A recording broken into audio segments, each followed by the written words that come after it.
Bénissons le Seigneur. C'est bien après un jeûne de 40 jours que Moïse a reçu les 10 commandements, écrits par le doigt de Dieu. Est-ce qu'il faut jouer avec ça?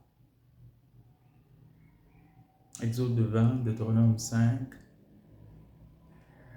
Si le 6e commandement, tu ne commettras pas d'impureté, est encore appuyé par le 9e commandement, tu n'auras pas de désir impur volontaire, est-ce qu'il faut jouer avec ça? Ce serait vraiment à notre détriment, à notre perte. Alors, lorsque Jésus cite Genèse chapitre 2 et répète avec insistance que l'homme quittera son père et sa mère, Marc 10, versets 7 et 8, et s'attachera à sa femme et que les deux ne feront qu'une seule chair, il faut le prendre au sérieux et sauvegarder, défendre, protéger la sainteté du mariage. Ils sont une seule chair, vous ne séparerez pas. Et bien entendu, ici, il s'agit du mariage. Il ne s'agit pas d'un concubinage, d'un copinage, que sais-je. Ce qui, si ça comprend des relations sexuelles, est un péché, évidemment. Toute relation sexuelle en dehors du mariage est un péché grave. Et de là, on peut se demander, comment se fait-il que j'impose à ma fille, mon enfant, de rester dans un état de péché, dans le concubinage où elle se trouve, parce que mon futur gendre n'a pas encore complété la dot. Mais c'est un préjudice énorme. Après tout le bien que je lui fais tant de mal.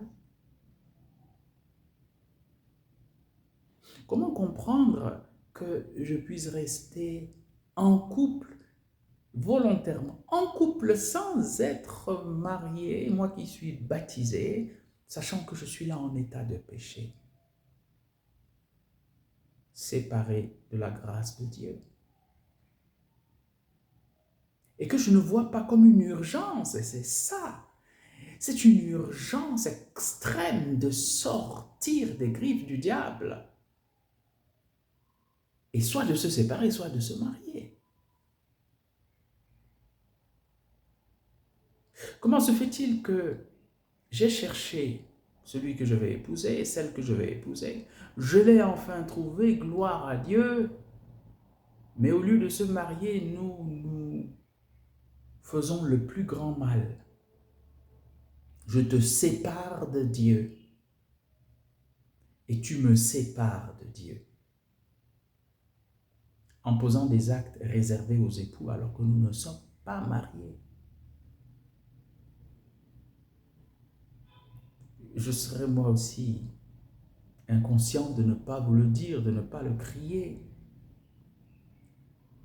Et il faut insister d'autant plus que dans la loi des hommes, si vous voulez, on vous arrête, vous faites un faux témoignage, on vous arrête. Mais si des adultes commettent la fornication, on les regarde. Alors la loi des hommes ne vous aidera pas à respecter ici la loi de Dieu. Fuyez l'impureté, qui est un péché contre votre propre corps. Gardons-nous de pécher contre le Seigneur et contre nous-mêmes. Par contre, ce verset de la Genèse, encore cité par Saint Paul aux Éphésiens, chapitre 5, verset 31, l'homme et la femme sont appelés à un amour si grand, à un mystère tellement sublime qu'il est comparé à l'amour du Christ qui donne sa vie pour l'Église et l'obéissance de l'Église, qui est son épouse. L'homme quittera son père et sa mère, s'attachera à sa femme et les deux deviendront une seule chair devant Dieu, pour la gloire de Dieu et leur salut. Bénissons le Seigneur.